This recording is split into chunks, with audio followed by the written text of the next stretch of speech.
everybody, welcome to Tanya Jane English. I'm Tanya and today is One Word Wednesday. How many ways can you think of to use the word run? I have several examples to share with you today, so stay tuned.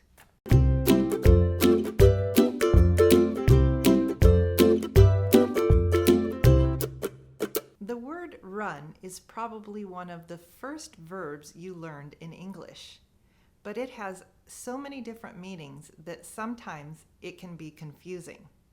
So let me help you with a few of them. So the first way we use run is the way you learned it in the beginning, and it means to move quickly. I run from my house to your house. It means that I'm not walking, I'm going quick and I'm running. The second way is I run my own business. This means that I manage my business. I run Tanya Jane English as my own business. I enjoy owning my own business. The third way is to run a special offer. Recently, I ran a special offer for all of my students. Recently, I decided to run a special offer for my students, giving them a discount on online classes. What that means is I offered a special service. Number 4 is when we speak about a machine that is running smoothly. What we mean is that it's working or functioning smoothly or correctly. So you might say, my car runs well, or my television is running well. Number 5 is actually a noun. Here in the United States, it's common to hear someone say they're going to participate in a 5K run.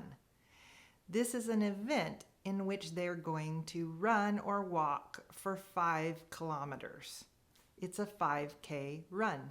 Number 6 is to run with it. Maybe you have an idea and you're not going to plan anymore. You're actually going to do the work. You could say, I have a great idea and I'm going to run with it. I'm going to get right into doing the work that needs to be done. Number 7 is when we say someone is on the run from the law. You might see this in old Western movies or even current movies when someone says, the thief is on the run from the law. What they mean is he's running from the police. He's trying to get away from the police. And my last example for this video is the clock is running out. The clock is running out. What we mean is the time is starting to end. So maybe someone says they're in a race, but the clock is running out. They mean they don't have a lot more time. They need to finish. All right, what are some of the ways you use the word to run? Leave them in the comments below and give this video a thumbs up and subscribe so you don't miss any more Tanya Jane English. I'll see you in the next one. Bye.